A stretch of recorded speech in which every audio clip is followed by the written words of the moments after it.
The land we now call the USA was a brutal kingdom of ice and giants. There were no grocery stores, no farms, no backup plan. If you didn't kill, you didn't eat. And if you didn't eat, your entire bloodline ended right there in the snow. The hunt, the struggle. Look at this stone. In the Library of Congress, they call it a Clovis point. To a primitive man, it was his only credit card. He didn't have a bow and arrow. He had a spear and a spear thrower called an atlatl. To use it, he had to get close enough to smell the mammoth, close enough to feel the ground shake. He had to look a beast in the eye that saw him as nothing more than an ant. One slip, one broken flint, and the hunt was over. The meal. How do we know this? The answer is in our DNA. In Montana, researchers discovered the remains of a boy from 12,600 years ago, known as Anzac 1. His DNA acted as a Rosetta Stone for history. It revealed that he belonged to a distinct group that had migrated from Northeast Asia. But here's the kicker.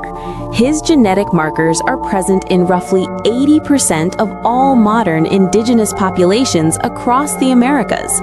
This proves there wasn't a massive replacement of people here. Instead, these pioneers successfully established a population that grew, adapted, and flourished for over 10,000 years. So, what does this mean for us? While modern America is a tapestry of people from every corner of the globe, the grit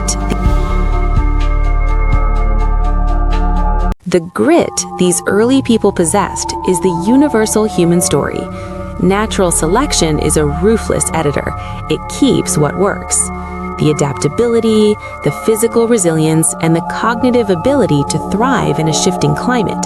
Those traits were preserved because the people who had them were the ones who lived long enough to pass on their DNA. You are the product of 13,000 years of survivors. The question isn't just, did they survive? It's, what do we do with that legacy? Every time you face a challenge that feels impossible, remember, your ancestors looked at a changing, freezing world and chose to move forward. They didn't just survive, they expanded into every corner of 2 continents. You carry the same tools they did. The question is, do you still have tools they did? The question is, do you still have that same grit? Thanks for joining us in the vault of American history. But survival on a new continent required more than courage. It demanded constant adaptation. As the Ice Age faded, the giant animals that once dominated the land began to disappear. Mammoths, mastodons, and giant ground sloths slowly vanished from the landscape. For the first Americans, that meant changing their strategy. Instead of focusing only on massive prey, they diversified. Smaller game, wild plants, nuts, seeds, and fish became part of a broader survival toolkit. Camps became more mobile. Tools became more specialized. Stone blades, scrapers, and spear points were carefully crafted for specific tasks, from skinning animals to shaping wood.